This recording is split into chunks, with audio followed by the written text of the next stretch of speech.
Welcome aboard! We will be your guides during this magical journey into the movies. It's the perfect job for us because we love the movies. It's showtime! Ready when you are, CB! Action! Welcome to Monoreel Radio, episode number 291. I'm Sean. And I'm Jackie. And we are here this week to review and discuss Deadpool. It has been a long time coming. We've talked about doing Deadpool really since we started the show. But we wanted to hold off. We knew that a new movie was coming. Finally, Deadpool and Wolverine, so highly anticipated, because I think this is where you're really going to see the Disney MCU era bleed into X-Men.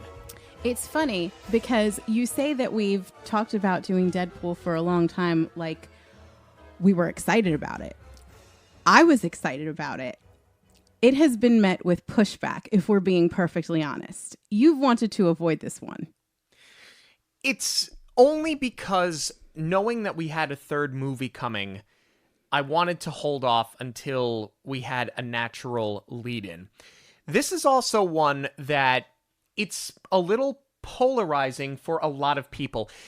And this is sort of like, let's get this out of the way now. This movie really broke the mold in the MCU, sort of in the same vein that Guardians of the Galaxy did. Guardians of the Galaxy, very offbeat, comedy-heavy film, and certainly with the soundtrack, and then you saw a lot of other MCU films try to follow the same lead, either through the comedy or through the soundtrack. Specifically, Ragnarok did it. Yes. What this did is it gave you a Disney-made R-rated comic book movie. And R-rated for the foul language, the gratuitous violence. So I know a lot of people, when this movie came out, they just saw it was Marvel. They didn't even look to see what the film was rated, and they started bringing their kids to see it because they just assumed that this was just another Avengers-esque film. So this one really, really is a polarizing film. It has a demographic that you've got to be over 18 to enjoy it, for sure. You know, it's interesting, though, that you're saying people went in on a blind, because what I remember is how much press this movie got. And that's not to say that, it didn't slip through the cracks as far, if you weren't doing your homework and you brought your kids to it and didn't know what you were getting yourself into. But what I remember specifically was how Ryan Reynolds had this in development for quite a while, and the fans really rallied behind him because he was championing the project. He wanted to bring Deadpool back because he had portrayed him, I believe it was in the Fox film. Yeah. In one of Wolverine's movies. Admittedly, I haven't seen it. I've only seen a handful of the X-Men. I believe it was in X-Men Origins Wolverine, yeah. But he had wanted to do this for quite a while. And I remember when it got announced, I believe it was at a Comic-Con, how the fans really rallied around him. They were very excited that he was at the helm, that he was bringing it back, and that he was also going to have a hand in writing and producing it because he just loves the character so much. So I remember there being quite a buzz. Although I can see where if you are not up on your Marvel, you may not have known exactly what you were getting yourself into. But I think that they were smart to hold this until after at least Guardians, because that was at the time the one that was really pushing the envelope. Yeah, well, should people have been warned as to what this film was going to be? Does this need a conclusion, an epic conclusion? That, on top of many other things, is what we are here to discuss today. This episode is sponsored by Fierce Fox Co., designers of handmade silkscreen shirts. Fierce Fox has a t-shirt, tank top, hoodie, or crewneck for every fandom. So whether it's the movies or theme parks, princesses or villains, the MCU or Star Wars, everyone will find something they love. The designs range from subtle quotes from our favorite films to iconic characters we can wear proudly in so many different styles, such as sketchbook and concert tees. Listeners of Monoreel Radio can get a 20% discount using the code Monoreel at checkout. Visit fiercefoxco.com to check out all of the collections. We meet Wade Wilson, a mercenary with a foul mouth and a soft heart. He meets an escort named Vanessa at Sister Margaret's School for Wayward children, which is where all of these mercenaries hang out and get their contracts. And over the course of the year, they fall in love. They get engaged, but unfortunately, Wade is diagnosed with late-stage terminal cancer. Wade plans to leave Vanessa and save her the pain of watching him die when he is approached by a mysterious man who promises to cure his cancer and give him unimaginable powers. Wade leaves in the middle of the night to take him up on his offer, where he meets Ajax, who injects him with a serum that will activate after Wade is put under intense stress. After being tortured, Wade does not mutate and confronts Ajax, who tells him that the lab he is in produces super slaves and that he will never return home. When Wade is eventually tormented to the point that he mutates, his face is left scarred and deformed, and after a fiery explosion, he escapes captivity and fights Ajax, whose real name is Francis. Francis is also a mutant who tells Wade that he can fix his face, but instead leaves Wade to die in the fire, although he does eventually escape that fire. Wade tells his best friend Weasel that he will continue to hunt down bad guys until someone gives him Francis's whereabouts, and he takes the name Deadpool. Eventually, Wade finds Francis and his henchmen and causes a huge scene on a freeway before Colossus and Negasonic Teenage Warhead arrive and stop the fight as they want Deadpool to join the X-Men. Francis escapes, as does Deadpool, who returns to the apartment he shares with an old blind woman named Blind Al. Ajax and Angel Dust try to find Wade and instead pursue Vanessa to get his attention. Wade and Weasel go to the strip club where Vanessa now works. You see why I was hesitant to do this one. To tell her what is happening, but Ajax and Angel Dust kidnap her first. Vanessa tells them that Wade is dead, however, they confirm that he is very much alive. Wade finds Colossus and Negasonic Teenage Warhead and agrees to join the X-Men if they help him rescue Vanessa. At least he'll consider it. They arrive at the shipping yard / construction site where Vanessa is being held, and they fight off Angel Dust and Ajax's henchmen. Wade and Ajax fight each other as an infuriated Vanessa is held captive before eventually escaping. As the freighter that they are fighting on collapses, Wade helps save Vanessa before killing Francis, who admits to being unable to fix Wade's face. Wade does eventually apologize to Vanessa for everything that he put her through. He shows her his face. She forgives him, and it foreshadows that he will eventually join the X-Men. So this movie, I talked before about should people have been forewarned about what they were about to see, because I think there was sort of a safe net that came with Marvel. Superhero movies in general push the envelope in terms of violence, but not really in terms of language, because you don't have, other than Blade, there's not a lot of R-rated comic book movies that come to mind that I can just talk about off the rip. This movie, the intro to this movie gets me every time, to the point where Wade Wilson literally breaks the fourth wall using foul language and says, my boyfriend told me that I was going to see a comic book movie. So the tongue-in-cheek from the start had me hooked and gets me every time. Yeah, I was immediately hooked, and not just because of the shock value and that it was something different. It was how very much aware they were of exactly what they were doing. Let's get this out of the way now. Are these the best opening credits of all time? It's close. I think so. And I feel almost guilty saying that, because when you think of some of the other incredible opening titles that we've discussed, like $1 Million Duck, which was done by a very respected, distinguished Disney animator, or an iconic opening like the Parent Trap credits. And I'm going to say, nope, it's Deadpool with all of its crotch shots, and that's the best open. But you know what it is for me? It was the perfect song choice. Like, this movie, as far as the soundtrack, rivals Guardians.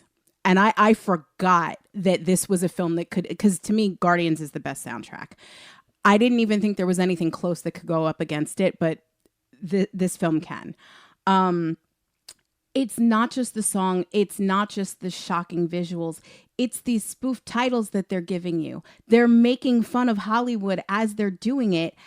And they're making fun of the genre in and of itself, because they're crediting things like a CGI character, a moody teenager.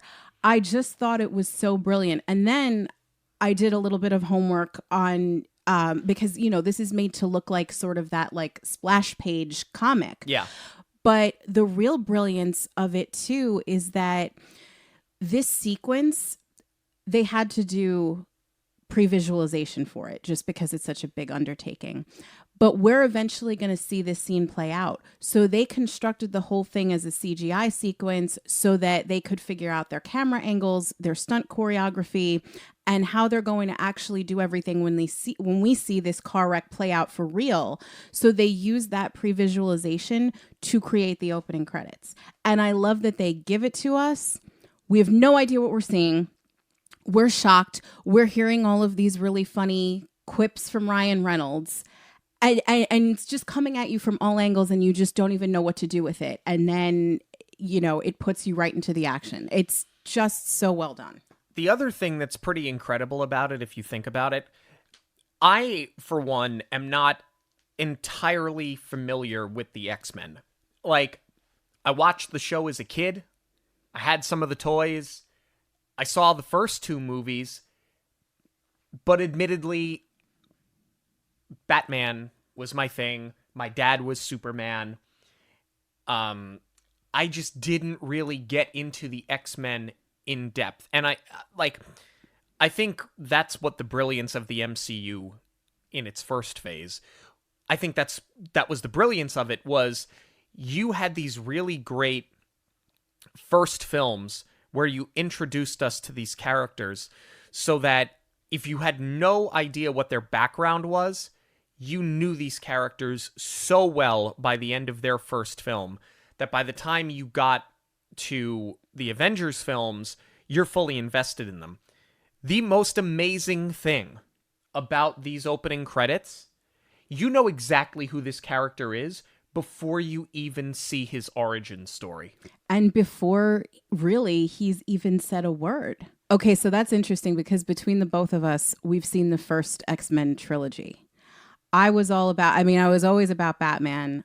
I loved Sam Raimi's Spider-Man. And I had seen the X-Men. It was something that I wanted to get into more, but like just never did. And I think people forget, you know, the people that have grown up with the MCU under Disney and the Avengers, superhero films were not as prominent as they are now. You know, if you got one a year, that was a lot. So it was kind of like back in the day, you kind of found like your franchise and you stuck with it. It wasn't see everything from every studio. Right.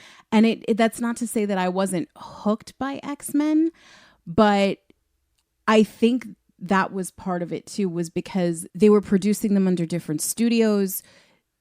You weren't signing on actors to multiple films. They were switching the talent out when it came to characters. So it was very hard to stick with something because they weren't doing those studio contracts the way that they are now. It was just, you know, it was different times. Not a ton of consistency. Exactly. And for me personally, that's very difficult. Like, I'm honestly, Fantastic Four is going to have a world of trouble hooking me back in after how many recasts and how many changes. And I honestly don't even know if I'm interested in how they're going to smooth over what's canon and what's not at this point without leaning into the multiverse. And I don't want to do it. But anyway, not the case here because I was hooked before Deadpool has even said a word.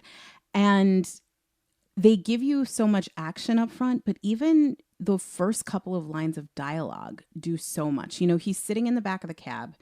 He's playing with the gum and, you know, he's getting into the brochures and he just can't sit still. What they're doing with the camera work in this cab is incredible. And these POV shots, you know, he flings the gum, it gets stuck on what should be the camera lens. So they already have broken a fourth wall, even without doing it in the dialogue. He jumps in the front seat and he starts talking to Dopinder. And one of the lines when Dopinder is talking about his crush and that she's with his cousin, I believe. Yes. And he goes, my cousin is as dishonorable as he is attractive. That, to me, that is such great writing. In so few words, it tells us so much of what we need to know. And even though he's doing a lot of the talking, we are learning a lot about Wade, because I thought it was so interesting that Wade couldn't even stand being in the back of the cab by himself. And you know, they're going to peel back the layers of the onion, because for as rough a go as he's had it, you know, when we learn that he's special forces, I think that, to me, like, that tells me so much about a character, because we know that he's for the people. We know that he's a selfless individual. Like, to me, I just look at anything like that, anything military related, any, you know, police officer, any fireman, any first responder, like, it's just a higher calling. Right. It's something that I myself could never do. And to me, you know, I just have the utmost respect for people who can. So even though we're seeing him do these horrible things, to have that as the through line, to keep him, to keep us invested knowing that he's ultimately a good guy, I think is so important. Well, the other thing too is it humanizes him, this scene with Dopinder. Yes. Because getting into this, he says that this is, at the root of this is a love story. And when you see the movie for the first time, you think that it's just more of the tongue-in-cheek that we've seen in the first couple of minutes here, you know, especially with his dialogue and how he delivers things and his very choice, you know, coarse language that he uses. But ultimately, that's what this scene with Dopinder does, other than introduce us to a great supporting character who's very funny. It does give you the idea that this truly is a love story. You know, in the second film that we're going to talk about next week, spoiler, we're going to do the second movie next week, he's like, this is a family film, and you kind of laugh at it then, but you see that at the root of this is a character with a big heart. His heart is as big as his mouth. They should have used that as the tagline. Yeah, I had forgotten all about those lines until we did this rewatch. And Deadpool is something that I do rewatch often. It's not like this was not a one and done one. I would say 2-3 times a year we've got this on, at least. But I had forgotten about those lines, but it was something that I was thinking about, especially compared to other Marvel films, is that we've never really seen a relationship play out in this way. I'm going to put a pin in that because we're going to talk about Vanessa when we meet her in a moment. But when you compare this to things like Thor and Jane, they meet briefly in the first one. Then he goes AWOL. Well, as far as Jane is concerned, he's AWOL. And then when you get to Love and Thunder, we have this whole montage of a relationship that we're supposed to buy into when they, in actuality, spent no time together. Even something like Tony and Pepper. We got those moments when they're at home. Obviously, they started a family, you know, prior to having Morgan. Pepper was begging Tony to like take a break, relax, be at home for a little bit, don't go up into space, and he does it. We didn't get to see the courtship between them. So really, this is like the first Marvel couple that you can get invested in because you see the romance play out. But before we get to that, they take us back to the car wreck that we see in the opening credits. They play it out in full. They bring back in Angel of the Morning on the radio, which I thought was so brilliant. So we're pretty much all caught up as the audience. And this crazy violent car wreck plays out. I love this 12 bullet countdown. Yes. As gratuitous as it is, as far as the violence goes, it's good character development because he realizes that he forgot his bag with the rest of his, tools, we'll say. Yeah. And he's got to work with what he's got. And he improvises and he's resourceful because, he tells us as much. We're going to have to share. But even just the attention to detail, they put the numbers on each bullet as they're being used. Like it's a lot. It's violent, it's graphic, but it's very well done. It's very well done, and it has this beautifully cliche introduction to Ajax. It's actually a perfect intro to the British villain. I think that it is so on the nose intentionally. At times, you could even categorize this film as being a parody of the genre. Because it very much is. We get a fourth wall break where Ryan Reynolds is talking about Wolverine, but he can't say Wolverine, and he can't say Hugh Jackman, but he talks about him and his Down Under. And he puts on the Australian accent. You know exactly what this is being directed towards.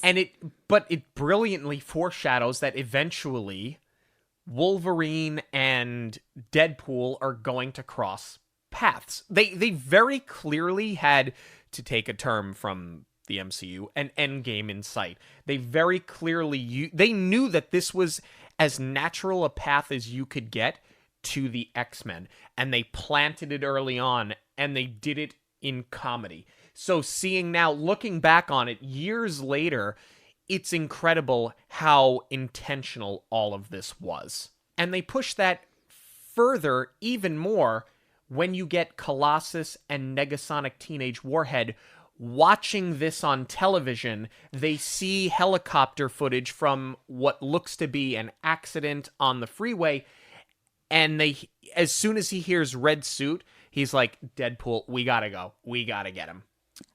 I'm glad you bring up the suit. I think we need to talk about that up front.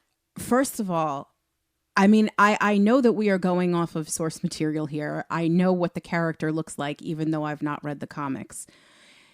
What a crazy, risky move putting this on screen when the entire thing is red. Yes, we've seen red with Iron Man, but for something like this, it's different. The Iron Man suit is metallic. You have to do that as CGI. There's some practical ones, but for the most part, it's CGI, especially when it comes on and off. And yes, you get Spider-Man, but this is like fully red. Since I've taken video classes in any capacity, high school, college, they've always told us, don't have the talent wear red because it never shows up well. It like bleeds and smears on screen. So aside from the fact that they were taking a risk, just doing this really raunchy film, it was just as big a gamble with this visual. And they did the suit with like a stretchy material because obviously they're going to be doing a lot of stunt work, a lot of acrobatics, a lot more fighting than we've seen really in the MCU so far. So it had to be something that could move, had to be something that was breathable, but they also had to be very mindful of the fabric and the color that it was going to be. And basically they made this beautiful suit, and the way that they diluted it was they sort of like muddied it up to make it look worn, and that's how they got away with cooling down the color so it wasn't so harsh. The cinematography also lends to that quite a bit because, you do have this like really gritty look about this film, and that's all intentional. But I also think that was really smart because since the studio was rolling the dice on this film, I feel like they worked within a very tight budget, because when you think about these sets, like we're still talking about the car wreck here. That was a big undertaking. They shot in Vancouver. They were shutting down this road this is one of the main arteries in and out of the city. And they shut it down for several hours a day so that they could film this scene, to a point where the crew got it down to like a 15-minute breakdown to clear out so that they could shoot as much as they possibly could and then get out of there before traffic started. But all of the other sets where they weren't shooting on location, like really, to your point, the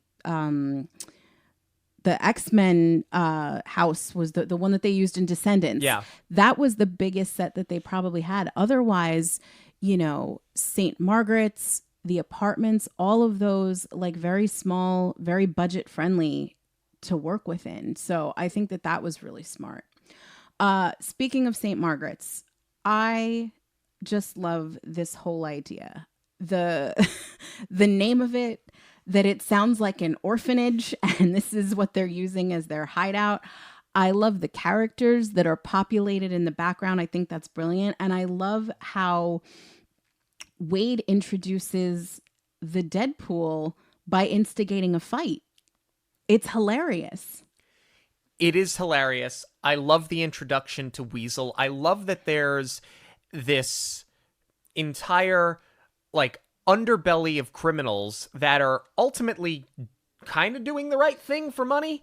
But what it does for him specifically is it sets up that he is the mercenary that is soft, because he goes after this kid Jeremy, who was stalking this young teenager, and then refuses to take, as he said, her babysitting money. He's like, let me just do the right thing. It's such a quick line, but it develops the character so much, because it is such a stark contrast. Because even though we've seen him with Dopinder and we know that this is supposedly a love story, the conversation he has with Weasel, where he does this for money, but he doesn't actually want to take this kid's money, it's such a stark contrast from Deadpool, because this isn't Deadpool yet. This is Wade. Yeah. It's a big difference between the two characters. That's the other thing that I love about this film, is how they are telling this story. The use of flashback and getting you up to speed. No other film can really get away with it because of the way that they're using the fourth wall breaks. No other film tries anymore, because it's just like, oh, multiverse. Yeah.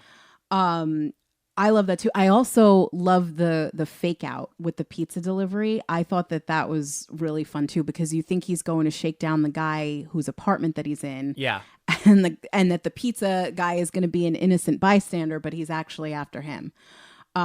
Yeah, it's a great setup. So now when you think about it though, we are in a flashback, because this is the true origin. Yeah. When he meets Vanessa.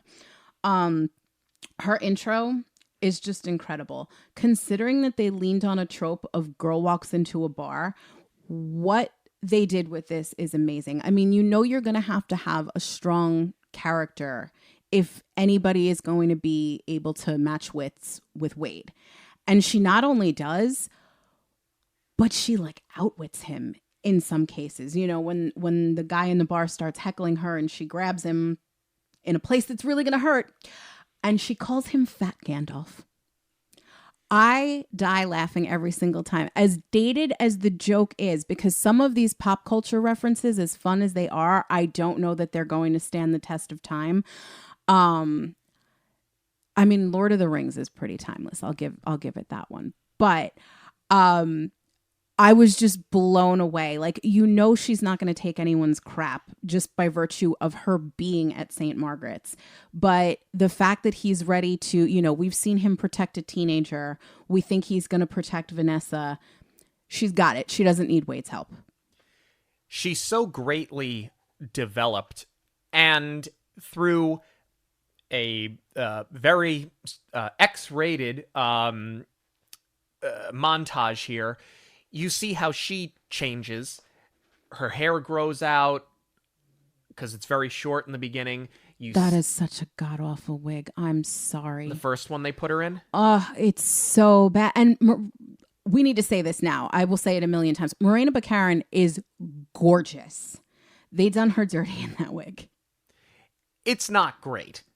But you see her not only change her hairstyle, which gives us the passage of time. But they're very steamily celebrating all of these holidays. You've got I believe it's a Paul Anka song. I believe this is Calendar Girl. Yeah. That's playing. So it's very funny. But you start to see how they develop a romance by the time they get to the engagement. It's so well done. It's so quick. It's so funny. And that's what makes the cancer diagnosis so well done. Right. I mean, they're intentionally building all of this up to break you. But this is like what I was talking about before with we've never seen a courtship play out like this. Although I'd hardly call it a courtship because they're not really going out on dates. Like we see their first date where they play skee ball, which is super cute. And the rest is done through these X-rated scenes. But their chemistry is unbelievable. And I'm not just talking about the physical. It's the dialogue that's running through this montage as well. They're just such a great match for each other. And not only do we get to see the relationship develop through this dialogue, we also get to see the characters develop a little bit because they're letting their guard down with each other. And I think that that's also where, I hate to say it, these horrible wigs come in. Because, you know, and I know that Vanessa she is a comic book character. I know that she also becomes a superhero eventually. So maybe they were just doing that for the sake of the source material. But I think as far as, you know, her hair getting longer, I think that this is, you know, a visual representation of her literally letting her hair down. Is that she's had a tough go of it just as much as Wade. And she's finally allowing herself to trust someone and opening herself up to the idea of having a partner and not having to go at it alone. Yeah, and I think that them moving in together is a big deal. I think that it's understated how big of a deal it is for both of them. Right. I really love the your crazy matches my crazy and comparing themselves to a jigsaw puzzle where it doesn't make sense how they fit, but they do. And I think this is also where, you know, for as much as Ryan Reynolds is known for his sense of humor and as much as he championed this film, you kind of forget that he can also play a romantic lead really well because he's done a lot of rom-coms. Yeah. And this is where he's so perfect for it because he can pull off that leading man as well. And then, you know, we're completely invested in them as a couple. And to your point, you get the cancer diagnosis. The rug is just completely ripped out from under them. So well done, so well written. And now we flash back, or we flash forward to present day. How do you feel in retrospect about how much flash forward, flashback we do in this movie? It didn't bother me the first time that we saw it. And I feel like that's where it would be the biggest,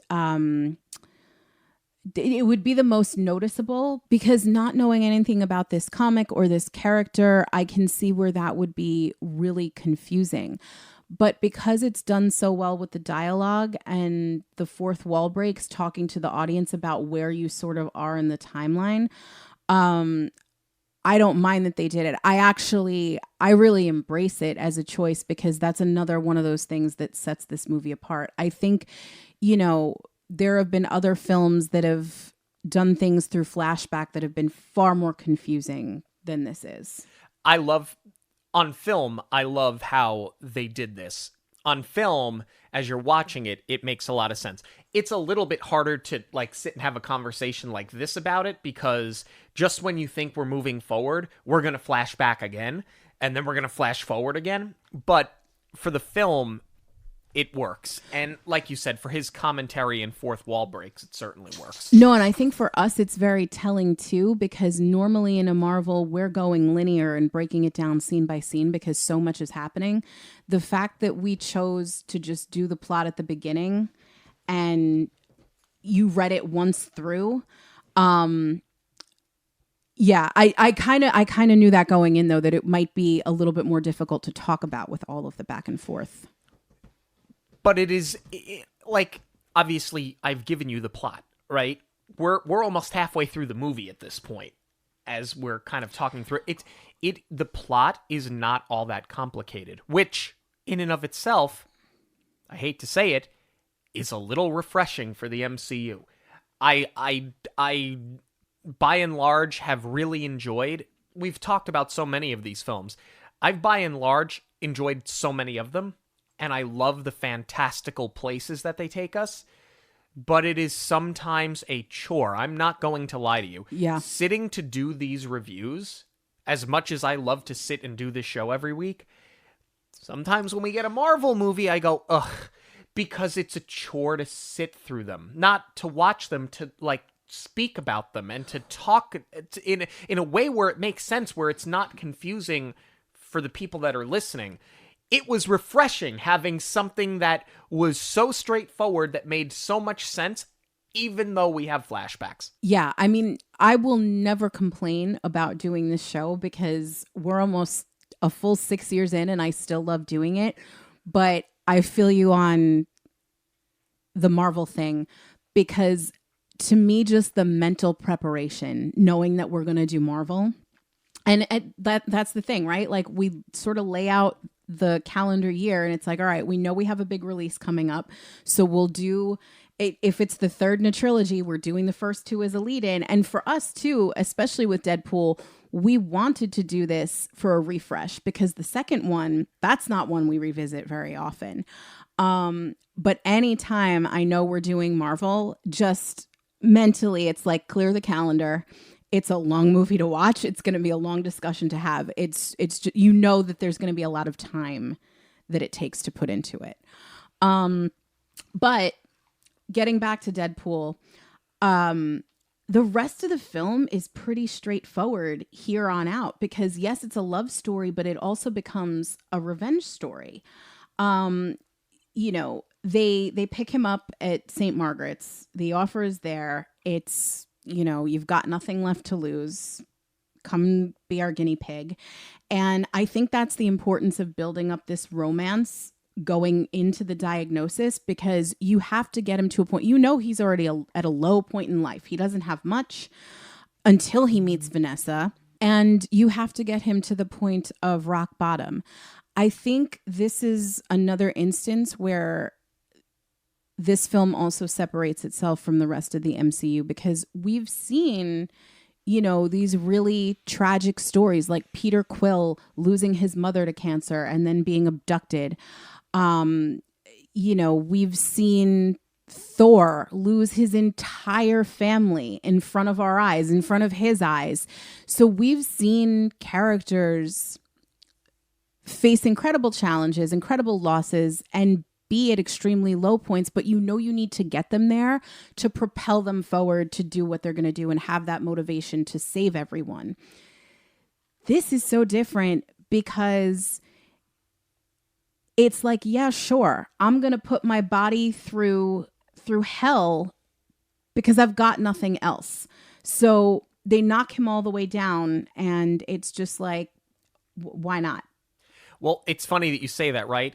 Peter Quill gets abducted, but he watches his mother die first. Peter Parker gets bit by a spider, but watches his uncle get murdered. Again, and again, and again. It's Bruce and Martha Wayne. The thing is, like you said, Thor, you pointed out Thor. Very few of these characters, again, and don't come at me, I don't read all of these things. Okay, calm down. Just sit down and shush. I can't quickly think about a ton of characters who have had something happen physically to them. Right. He's so unique that he has this cancer diagnosis. He goes through all of this so that he can mutate and he can self-heal and cure his cancer so that he can continue this life with Vanessa. He's not scorned and thrown into revenge like a Batman, like a Spider-Man, like Thor. I'm going to come at you right now because you missed a very obvious one. The Captain America? No, Tony. Oh, well, yeah. But he put himself through that because it was a serum. He knew, he didn't know exactly what he was getting himself into. But he wanted to go to war. Sick. He wanted to go to war. He was just weak. Tony's doing this to save his own life. But right. As far as, you're right, to your point, physical harm to your body to save your own life, it's Deadpool and it's Iron Man, and that's it. But even Iron Man, to a lesser extent, because he's kidnapped because he can build bombs. He was kidnapped to build a weapon for terrorism. When he saw what his weapons were being used for, that's when he flipped the switch. So you're right, but it's even to a lesser extent that you're seeing with Wade Wilson. Yeah, we've never seen a character literally fall ill. Right. Again, not one that we can think of. I'm sure that somebody out there is like, well, in number 310 of the X-Men. Cool. I don't have time for all that. We're here to talk about Deadpool. So, yeah, okay. Now we are literally at the point of origin. This mutation montage is brutal to watch. And I'm not talking about the after effects on his skin. I'm talking about the dunking him in slime like he's the Joker, the ice bath, and he's still technically a cancer patient at this point. It's awful. Right. But he still doesn't lose the sense of humor, and it just drives Ajax crazy. And Francis, here's the other thing. I don't understand Francis's motivation at all because it's almost like he's rooting for him to fail. This isn't like the tough love of a mentor like Stanley Tucci and Captain America, where it's like, this is really risky, but I'm rooting for you the whole way. And as a scientist, you want to see your experiment succeed. Francis goes in with the mentality of, I'll doubt you'll survive. But he's, I believe, the 10th mutant that he's trying to make. So you've had 9 other quote unquote failed experiments. Well, no, I think Wolverine is the 10th and Deadpool is supposed to be the 9th. Yes, you're right, because there was a connector. Like we've seen or at least accounted for the first 8, and then that was part of the reason they wanted to do this. But I just don't understand why Francis is betting against himself here. Yeah, if there is any imperfection in this film, it feels like you created a villain to create a villain. A British villain. Yeah, I like Ajax. I like Francis. It's funny, but this is like his livelihood. Like he's doing this so that he can sell these super slaves for money. Like that in and of itself is evil. Therefore, you have a villain. But yeah, I mean, he obviously doesn't like Wade because he doesn't like that Wade backtalks him. He takes great joy specifically in torturing him to make him mutate. I get all that. That all makes sense. But the fact that you're right, he wishes that he fails his own experiment, it's a little weak. I do want to touch upon something before we move on. This movie, we kind of talked, or you mentioned before, talking about budgetary. And I know that when they were putting this film together, they did have to trim a substantial amount of money back because this was an inherent risk for Disney to do this character for all of the reasons we talked about earlier. What struck me then, and even more so now, is that when Disney acquired Marvel, for anything that was already, or that wasn't already in production, I should say, for phase 1 of the MCU getting into the first Avengers film, they're just going to reboot everything. Like Fantastic Four. Right. Frankly, I like the first 2 Fantastic Four movies. Then Disney tried to reboot it. It was a failure. They're going to reboot it again. What's interesting here is that not only do they not have any interest in rebooting X-Men, they're going out of their way to talk about the previous Fox iterations of X-Men because they reference the X-Men house that blows up every couple of years. Then you get a tongue-in-cheek line where Deadpool says, Patrick or McAvoy? I can't keep track at this point. Yes. So they're doing it in a tongue-in-cheek way, but they're telling you this all lives in the same world, and we just saved ourselves $2 billion not having to make new films. I thought that was very, very interesting. And I think that that's one of those things that only this film can get away with. I mean, you're certainly not going to be able to do that with any of the Avengers, allude to anything else. Correct. The way that Marvel pushes the envelope with the multiverse and how they're able to get away with certain things, I feel like you're right. They could only get away with this here because the character can do it in a tongue-in-cheek sort of way. I think I'm really excited for that as far as Deadpool and Wolverine goes, because when you think about what's happened with the MCU in the past 8 years since this came out, that's when, we wrapped up Endgame and the multiverse really started, and we're in that phase and it hasn't been well received. I think they're going to rip it a new one. I think we're going to get the most tongue-in-cheek humor in this new one coming out. I think this is just a very important thing for the MCU. I think the MCU needs this third film. I think they need to hit a major reset button and need to address a lot of the things that the casual movie-going audience has problems with. Speaking of tongue-in-cheek, I love how he picks out the name Deadpool. Yeah. He has this beat with Weasel where he, basically goes to tell him, hey, I'm alive. And, they build it up and make it this moment of picking out the name, because that is a trope of the comic book movies of when they decide to own who they are. I mean, it's different for somebody like Thor, that he's going to be Thor no matter what. He's a demigod. But, I Am Iron Man became such a big thing because Tony took ownership of who he was, and then that became a callback at the very end. Captain America embraced the shield and embraced his new power. So they do that here with, they do a callback to the Deadpool where they're betting on who's going to die next. Yeah.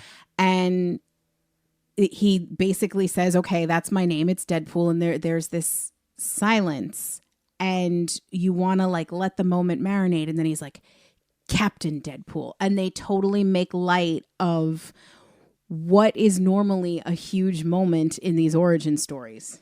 Yeah. And they're, no, just Deadpool.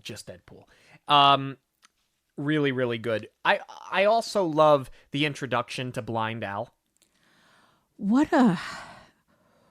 This is another thing. What a risk, really. A blind, elderly, former cocaine addict that he shares the apartment with.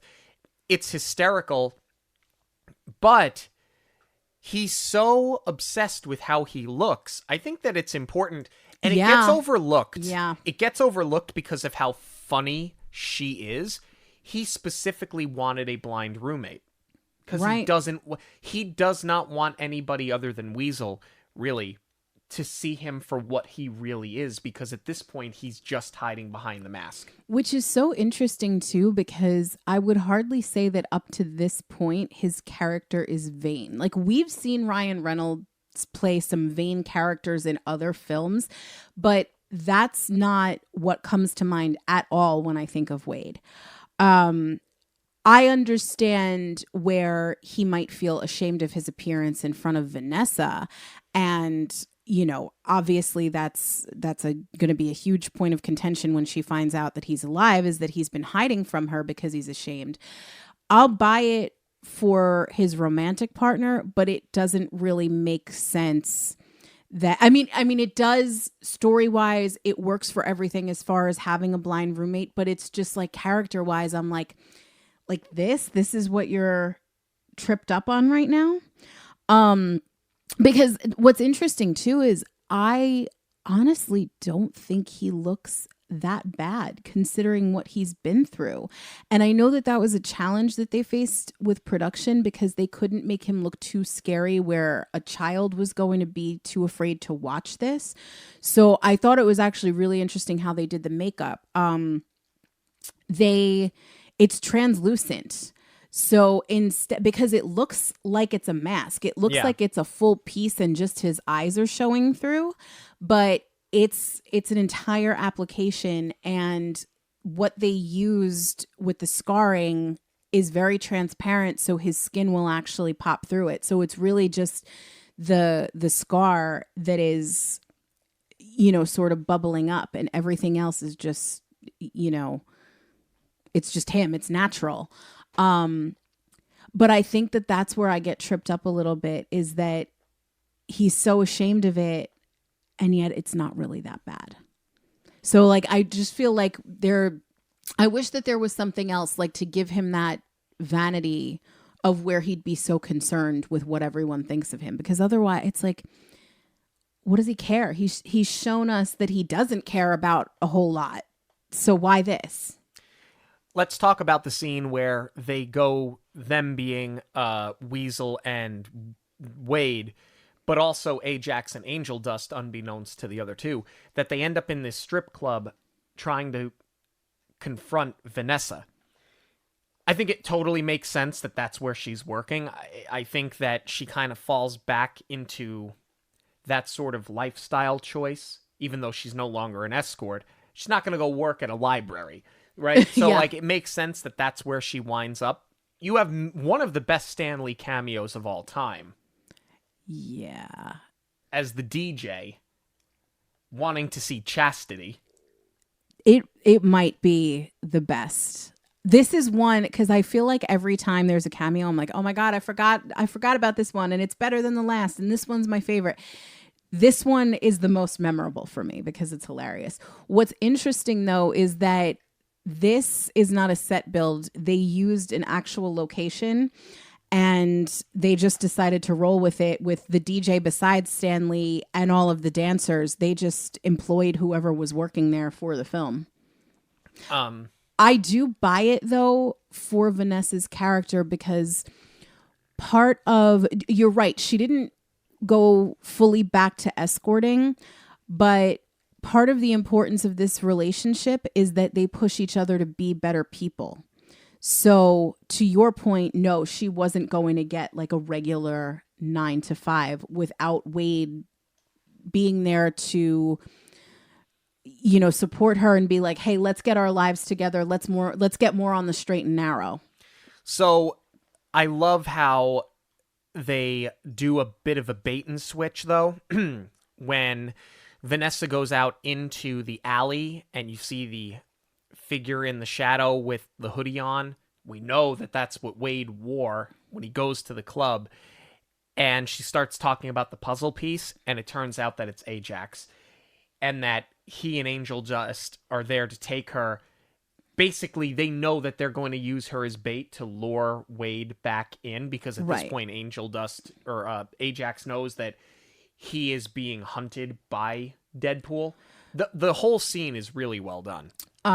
Yes, because in yet another montage, Deadpool has gone through all of Francis's guys, and really it's just Angel Dust and him that are left. So he knows that Wade is coming for him next. You mentioned that they're impersonating Wade because they're wearing the jacket. I love that Vanessa is wearing Wade's jacket. I thought that was a really nice touch. Yeah, no, it's his. So off she goes. She's kidnapped, and Wade has to go sort of hat in hand, so to speak, back to Colossus and Negasonic Teenage Warhead and ask them for help, because now he needs to save Vanessa. And half-heartedly promises that he will join the X-Men. I love the three of them together. I do too. It's a great bit of comedy. Do you think that he was just telling them what they needed to hear, or do you think that he believed that they weren't going to come back from this, so it didn't matter that he was making an empty promise? I think he didn't think it mattered. I think he assumed that they weren't coming back, and best case scenario, Vanessa ends up alive, and maybe he has to uphold his end of the bargain. That's how I think he looked at this whole thing. Yeah, I know that he had no intentions of actually joining, but I was just curious what you thought as far as, did he believe that he was going to make it out? But again, it's like, I've got nothing left to lose. Just make sure she's okay. I get that, it's obviously going to be a gratuitous fight from here to the end, but I do feel like it borderline drags a little bit to get to her rescue. See, and it's funny because my note is the final battle doesn't take forever. I feel like it did. And especially because they've had this running bit of what's my name, say my name, that I thought was really lame. And I appreciated it a little bit more this time around because I was like, okay, if we're going for the British villain trope, you're going to have him have like some sort of cheesy one-liner. So I get it. But they pay off on it big time when he spells out Francis in bodies in the wreckage below. Yeah, really well done. I like how you've got Negasonic and Colossus fighting Angel Dust. You have Wade fighting off the henchmen, one of which he knows from Special Forces in Jacksonville, which is hysterical. So a really good callback to a line from earlier in the movie. And then it's just him and Ajax and Vanessa. And I love how in all of this, as selfless as he is, that he is there to rescue her, she is still not afraid, even in a moment where she needs help with her life on the line, to call him out for leaving, to call him out for being selfish, even though he doesn't think that what he did was all that bad because ultimately he's just trying to protect her. I totally buy that from her, though, because she's been calm, cool, and collected through this whole ordeal. So she's not, I mean, we know that about this character, right? She's not going to be the damsel in distress. She's being almost as quippy as Wade is when it comes to Ajax talking to her. So I fully buy that she's not going to be like, oh my gosh, thank goodness you're here. And, she's going to let him have it. It doesn't matter that, they're sliding down off of the aircraft carrier. What I also like that they peppered in, for as much as I do feel like it drags, I like that Colossus and has sort of met his match with Angel Dust, because you think that this is going to be such an easy win just having him there. And I like that he's not able to defeat her easily. Yeah, and it's a good moment for Negasonic, because otherwise she is sort of just a teenage moody kid that's there for comedy. Right. I love the Ajax kill, by the way. I love that Colossus has this moment where he's talking to Wade about no more killing and blah, blah, blah. It only takes 4 or 5 moments to be a hero. It's not something you do every day. It's a decision that you make. And then goodbye. Yeah. At the end of the day, just goodbye. Because Wade Wilson is not going to change for anybody. And I think that that's sort of an important, or I shouldn't say he's not going to change for anybody. The only person he is willing to change for is Vanessa. Right. Otherwise, he is what he is unapologetically. It's such a big moment. Like, it plays off for comedy, but it's a bigger moment than I think people really give it credit for. Right, because it is so on brand with the humor of this movie. Is you have this big poignant speech, you're getting to the moral of the story, and I do like what Colossus is saying, and then Deadpool just cuts him off. Because if this were a Marvel movie, this is your moment. This is where you get the incredible quote that's going to stay with the hero, and they're going to use that as inspiration every time they go into battle. And, you would think that this is going to be that for Deadpool moving forward. And nope. It's great. And then we all kind of get our happy ending. And it's left open-ended. Are you ready to... Because there's not much after that. I think he says happy ending, too. Mm-hmm. I'm sure he does. We ready to talk about the cast? Yes. Ryan Reynolds as Deadpool is the most perfect casting that you will find in the MCU, maybe outside of Robert Downey Jr. as Tony Stark. I love Chris Evans. He's great as Captain America. I love Paul Rudd as Ant-Man. But I think that those two are the shining examples of perfect casting. There's nobody else that could have done this. It's everything about it. It's not just his performance. It's not just the way that he embodied the character. This was his baby, and it showed. He wanted to do this from the beginning. He was cast well in X-Men Origins, but he's fully taken ownership of Deadpool now. It is his. There is nobody else that can touch it. Morena Baccarin, we talked about her earlier as Vanessa. You said it before. She's not your typical damsel in distress. The matching the crazy, the somebody that can match the snark. She was the perfect casting to play opposite Ryan Reynolds. Yeah, she's the perfect match. They're perfectly balanced. But I also love her on her own. I don't just like her as an equal partner for Wade and somebody that can match wits with him. She's a very strong character in and of herself. Absolutely. Ed Skrein plays Francis / Ajax. I like him. He's a British villain. That's it. I like it. He plays it very well because he's maniacal.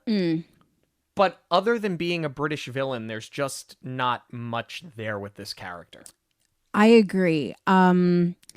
You know, and I hate to say it, but I feel like the actor could have been anybody.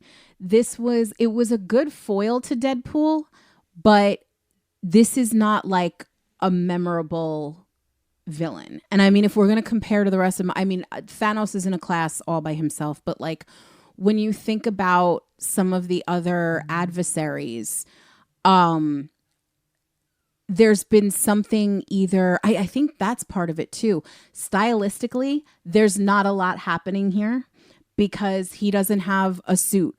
He didn't rip off a similar suit from one of the Avengers. You know, it's not something like that. So because you are stripped down and so bare bones, we should have had a bigger personality. We should have had somebody that's more diabolical because what he's doing is diabolical.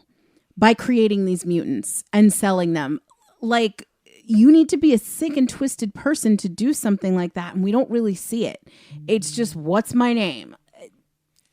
We could have gotten a lot deeper. And I'm not saying it had to be like deeper into his psyche, but I feel like just giving him something that to separate him and make him stand out would have gone a long way because he should be one of the most memorable villains of all time. I think you can say the same for Angel Dust, who's played by Gina Carano. She, other than being menacing muscle, doesn't have a lot going on here. Like, yes, she's in the lab. Yes, she plays a role in turning Wade into a mutant. And we've seen Gina Carano in The Mandalorian and what a strong character she can play, both physically, but also mentally, emotionally. She really is great in that series. I think that there was an opportunity here to do a little bit more with Angel Dust, especially because of the role that she does play with fighting Colossus. And I think that they sort of just phoned it in a little bit with, she's the muscle, you get it. See, I'm going to disagree because I actually think that she is more memorable of the pair of them because she has more tics. Like, you know, she's chewing on the matches and, you know, she does more until the final battle. She's doing most of the dirty work for him. So True. I think of the two of them, she's actually a better villain. And really not even, it's not even fair to call her a villain because she is the hired gun, you know? Yeah. TJ Miller plays Weasel. You needed comedy to match comedy. TJ Miller was hysterical in this film. He's perfection. They ad-libbed so much, and I think you can kind of tell where it is just because they'll sort of beat a joke, not to death, but like when Wade first shows him what he looks like after the treatment. Yeah. he just keeps taking jab after jab after jab. And I think that those were all improv, and they didn't have the heart to cut any of them because they were so funny. Yeah. Stefan Kapicius plays Colossus. I love Colossus. Like, you think that he is going to be this big, menacing character who's also giving somebody a protein bar. Like, and he's trying to do the most cliche of cliche, and he just carries the flag for the X-Men when it's very clear at this point that no one else really wants to. It's fantastic. Yeah, I love that about him, that he's all about the virtue, and that's why he's trying to convert Deadpool. But part of that, to your point, is that he is carrying the torch. He wants the glory days of the X-Men back, and Deadpool is like his ticket in. So it's actually a really great sort of a subplot for character motivation. I love the chrome. I love the design of the character. But I like that he could have been a one-note, it's not a fair comparison to make because we all love Groot so much, and Groot does so much with very little dialogue. But Groot is also a lot of muscle when he's not baby Groot. And that's the whole thing, right? Like, there's a lot of emotion in saying I am Groot, but it is the only thing that he says. So I'm glad that Colossus, they didn't default to something like a series of grunts or quick one-liners, and that really he's sort of the heart of this movie when you think about it. Then you have Brianna Hildebrand as Negasonic Teenage Warhead. I love that they make a joke of how insane the name is. I mean, obviously that's the source material, but I love how they make a joke of that. And I really like her a lot because at first I thought I'm going to get over this quickly because she's just going to be the same moody teenager that we've seen in every movie that has ever been put to screen. But her dryness and her comedy matches that of Ryan Reynolds. Yeah. And then she plays a massive part at the end of the film. And what I love most about her is that even though, I mean, teenage, it's in the name, right? They didn't resort to, I'm just a kid, I'm not ready for this. Yeah. She owns it. She can see Colossus can't handle it, and she's just sort of waiting for her turn, not waiting in the sense of, I'm just going to let the grown-ups handle this. And there's not that second guessing, like something like America Chavez, where as much as I like that character, it's a whole decision to decide to fight, to decide to do the right thing, to decide to participate. And NTW just goes all in. Leslie Uggams plays Blind Al. You didn't need more comic relief in this film, yet she provides it, and it works. She's just incredible. I mean, she's a theater actress, for crying out loud. You have to find a very special person of that age to be willing to do something like this. Like, I could have seen, if she was still alive, maybe Eartha Kitt doing it. But not anyone is going to take this on. It's got to be somebody with a great sense of humor, not just for the comedy of the film, but it's got to be somebody that doesn't take themselves seriously enough to take on this role. The character just blows me away. The thing that I buy most about the character, ironically, is the cocaine. Because really, no, seriously, because why else would somebody this age be living in an apartment like this, looking for a roommate at that age? You know what I mean? Like, it's got to be a total burnout. Like, and why go along with all of Deadpool's antics? It's because she's seen some stuff in her lifetime and she's unfazed by it. The whole thing works from top to bottom. It shouldn't, but it does. It's fantastic. Final thoughts on Deadpool. I'll let you go first. Final thoughts. For as much as I love this film, and I do truly enjoy it, and we rewatch it all of the time, I'm not going to say it's perfect, because of some of the things that we talked about with some of the character motivation or lack thereof. The villain, that's a huge miss. But what really struck me about revisiting it this time around was how many montages there are. And it works to tell this story the way that they're telling it. But what I had never really considered is how simple this movie actually is. And the brilliance of it is that stripped down, yes, it is a love story. But as far as what's actually happening in present day, you don't get fully caught up where they're not relying on flashbacks anymore until about the third act. It's when Ryan Reynolds says, when they're in the laundromat, and he's like, so you're all caught up now, when he's cleaning the blood off. And he's like, this is a fourth wall break inside a fourth wall break. It's a 16 wall break. It's very funny. But it wasn't something I realized. You're certainly not going to pick it up on your first viewing just because there's so much being thrown at you at once. But it wasn't something that I really realized until this time around. I was like, wow, they do it really well as far as telling most of the story in flashback. But when you really break it down, it's just so straightforward. It's just very, very simple. But I think that is part of the brilliance because of the way that they're also doing it seemingly low budget as far as the superhero movies go. Because, again, not a lot of scenes, not a lot of sets, and just a really tight story. It's perfect in how simple it is. I agree. I think that Ajax is a missed opportunity. And to me, that's really what's holding it back. I don't mind the flashbacks because they make sense the way that they tell the story. I love the character. I love the cast. I think that this is so different and unique. I'm glad that for the most part, they haven't tried to replicate it other than the second film. Do I think that we need an epic conclusion? Absolutely. Because I think that you need a way to the X-Men. I think that this is the right way to do it.